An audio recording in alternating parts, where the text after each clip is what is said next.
السلام علیکم ناظرین، تعارف قرآن سیریز میں آج ہم انشاءاللہ سورہ الاعراف کا تعارف اور مضامین کا خلاصہ آپ کے سامنے پیش کریں گے۔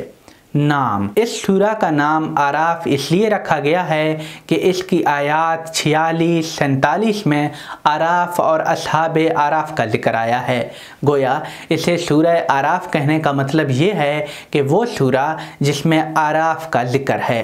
زمانہ نزول: اس کے مضامین پر غور کرنے سے بیان طور پر محسوس ہوتا ہے کہ اس کا زمانہ نزول تقریباً وہی ہے جو سورہ انعام کا ہے۔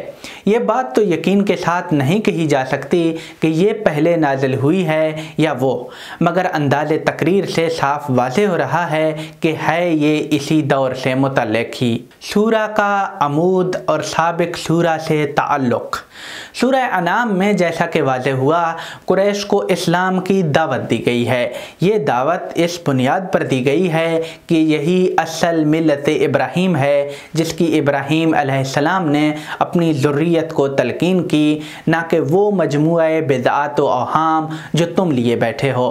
اللہ نے تم پر بڑا فضل فرمایا ہے کہ اس نے تمہیں میں سے ایک رسول بھیجا ہے جس نے اللہ کی حجت تم پر پوری کر دی ہے۔ اب تمہارے لیے گمراہی پر جمے رہنے کے لیے کوئی عذر باقی نہیں رہ گیا ہے۔ اس اتمام حجت کے بعد بھی اگر تم اپنی ضد پر اڑے رہ گئے تو یاد رکھو کہ رسولوں کی تکذیب کرنے والوں کو خدا نے ہمیشہ تباہ کر دیا ہے۔ یہ تاریخ کی ایک معروف حقیقت ہے جس کی دلیل ڈھونڈنے کے لیے تمہیں کہیں باہر جانے کی ضرورت نہیں ہے۔ جس ملک میں آج با اقتدار ہو، خود اسی کی تاریخ میں تمہارے لیے کافی سامان عبرت موجود ہے۔ تم اس سرزمین پر پہلے آنے والے نہیں ہو، بلکہ تم سے پہلے بہت سی قومیں گزر چکی ہیں جو اسی طرح اقتدار کی مالک ہوئیں جس طرح تم ہو، بلکہ بعض اپنے اقتدار و سطوت کے اعتبار سے تم سے کہیں بڑھ چڑھ کر تھی۔ انہی کے وارث تم ہوئے ہو۔ پھر کوئی وجہ نہیں ہے کہ قدرت کا قانون تمہارے ساتھ اس سے مختلف معاملہ کرے جو اس نے ان کے ساتھ کیا۔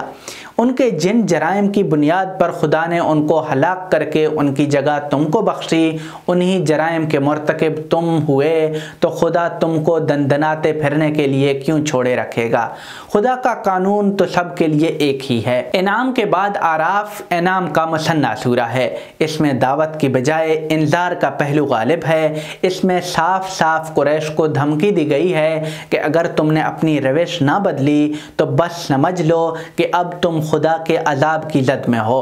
اس میں پہلے ان کی فرد قرارداد جرم کی طرف اجمالاً اشارہ کیا، اس کے بعد تفصیل کے ساتھ ان تمام پچھلی قوموں کی تاریخ سنائی جو اس ملک میں اقتدار پر آئیں، پھر یکے بعد دیگرے اسی جرم میں کیفر کردار کو پہنچی جس کے مرتکب قریش ہوئے۔ یہ تفصیل گویا انعام کی آخری آیت کے اجمال کی تفصیل ہے۔ اسی کے ساتھ یہود کو بھی لے لیا ہے اور ان کو بھی بالکل آخری تنبیہ فرمائی ہے۔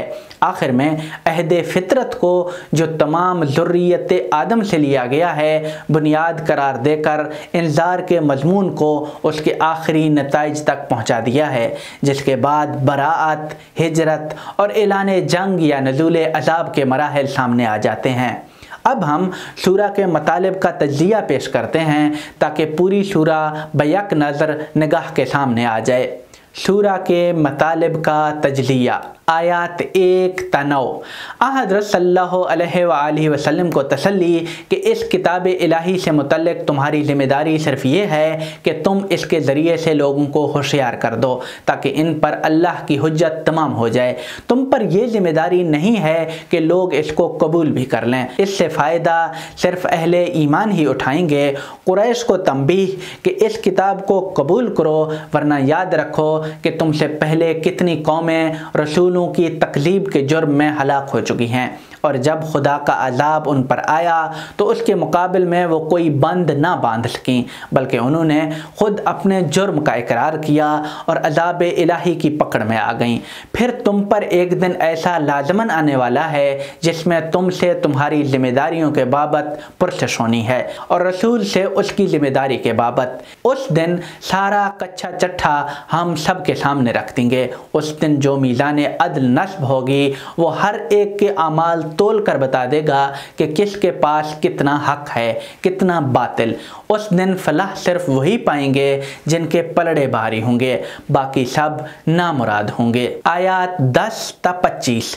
قریش کو تنبیہ کہ اس ملک میں تمہیں جو اقتدار حاصل ہوا خدا ہی کا بخشا ہوا ہے، اسی نے تمہارے لیے معاش و معیشت کی راہیں فراخ کی، لیکن شیطان نے تم پر حاوی ہو کر تم کو ناشکری کی راہ پر ڈال دیا۔ آدم اور ابلیس کے ماجرے کا حوالہ، جس سے یہ واضح ہوتا ہے کہ شیطان نے ذریت آدم کو جو دھمکی دی کہ وہ ان کو اپنی چالوں سے گمراہ کر کے چھوڑے گا، ان کی اکثریت خدا کی نافرمان و ناشکر بن جائے گی، اس نے اپنی وہ دھمکی تمہارے اوپر سچ کر دکھائی۔ جس طرح اس نے آدم و حوا کو دھوکہ دے کر جنت سے نکلوایا، اسی طرح اس نے اپنا فریب تم پر چلایا ہے، تو تم شیطان کے چکموں میں آ کر اس کی امیدیں بر آنے کے سامان نہ کرو۔ آیات 26 تا 30۔ یہ تذکیر کہ تم نے آدم کی اولاد ہو کر شیطان کی اس دشمنی کو یاد نہ رکھا جو اس نے تمہارے باپ کے ساتھ کی، اس نے انہیں فتنہ میں ڈالا اور حلہ جنت سے محروم کر کے جنت سے نکلوا دیا۔ وہی کھیل وہ تمہارے باپ کے ساتھ کھیلا ہے۔ خدا نے تم کو ظاہر و باطن کے جس لباس سے مزین کرنا چاہا، شیطان کی اطاعت میں تم نے وہ دونوں جامے اتار پھینکے۔ تقوی کا لباس بھی جو باطن کی زینت ہے اتار کر پھینک دیا، اور ظاہر کا لباس بھی اتار دیا۔ چنانچہ عین حرم الہی میں اس نے تمہیں عریاں طواف پر ورغلایا، اور تم اس بے حیائی نہ صرف باپ دادا کی وراثت سمجھتے ہو بلکہ یہ دعویٰ کرتے ہو کہ اس کا حکم تمہیں خدا نے دیا ہے۔ سوچو کہ خدا ایسی بے حیائی کا حکم کس طرح دے سکتا ہے؟ خدا نے تو ہر باب میں صرف حق و عدل کا حکم دیا ہے، صرف اپنی عبادت کا حکم دیا ہے، توحید کا حکم دیا ہے۔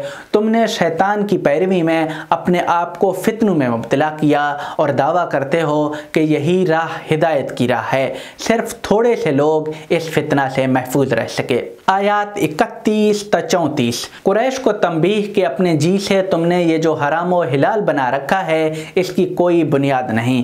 خدا نے نہ تو زینت حرام کی ہے اور نہ کھانے پینے کی چیزیں حرام کی ہیں۔ یہ دنیا میں بھی اہل ایمان کے لیے مباح ہیں، اور آخرت میں تو وہ ان کے بلا شرکت غیر حقدار ہوں گے۔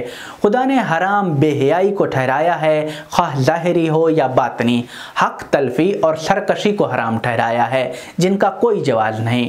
شرک کو ٹھہرایا ہے جس کے حق میں کوئی دلیل نہیں، اور اللہ کے اوپر افتراء کو حرام ٹھہرایا ہے۔ لیکن تم ان ساری ہی باتوں کے مرتکب ہو رہے ہو۔ اگر اس کے باوجود تمہیں مہلت مل رہی ہے تو اس کی وجہ یہ ہے کہ خدا کے ہاں ہر امت کی تباہی کے لیے ایک وقت مقرر ہے۔ آیات 35 تا 43۔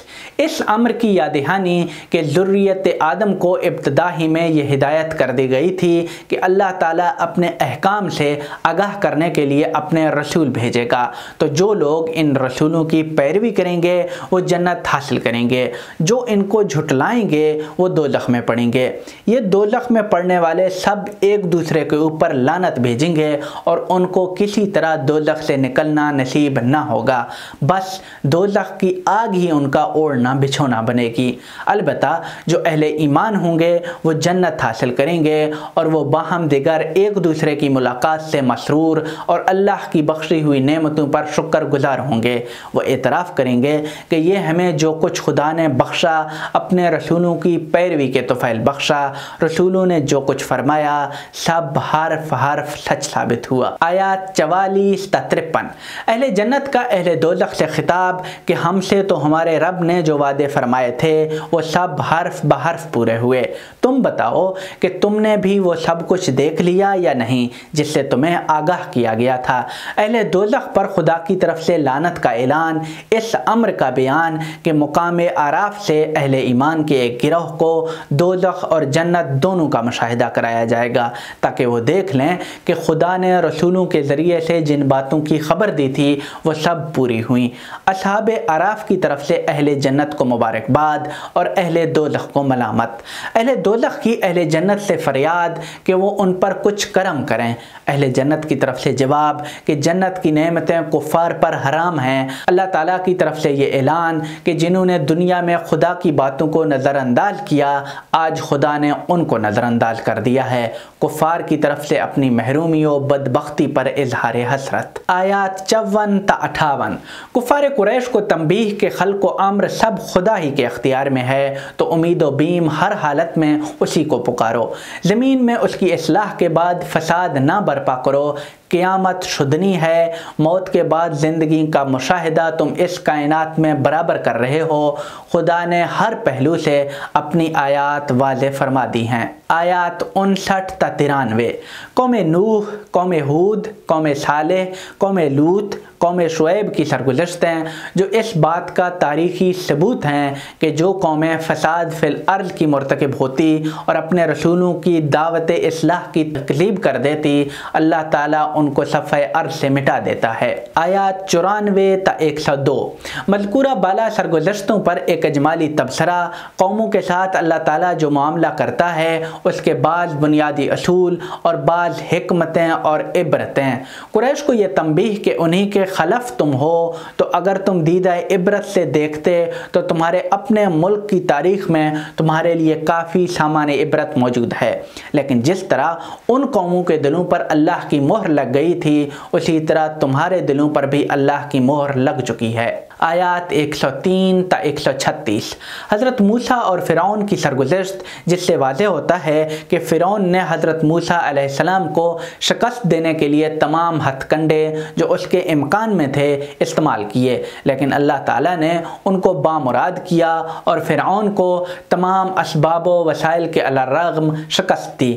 مفسدین کا بیڑا غرق ہوا اور جو جماعت مظلوم و مقہور تھی، خدا نے اس کو اس کی استقامت کی بدولت زمین میں اقتدار بخشا۔ آیات 137 تا 170۔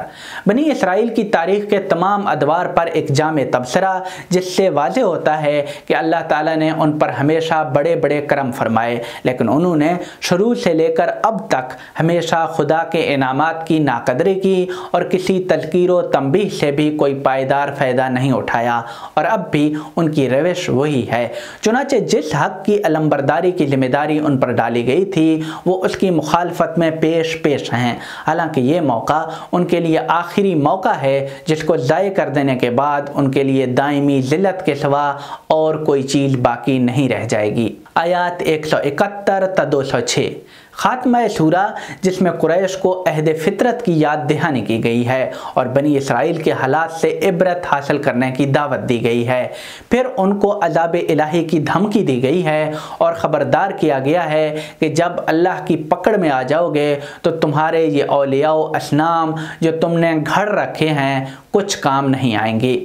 آخر میں پیغمبر صلی اللہ علیہ وآلہ وسلم کو صبر، اعراض اور ہر آن یاد الہی کے ساتھ وابستہ رہنے کی ہدایت۔ ناظرین، اس سورہ کے ضمن میں آپ تک یہی باتیں پہنچانی مقصود تھی۔ اس سے پچھلی سورتوں کا تعارف دیکھنے کے لیے اس پلے لسٹ پر کلک کریں۔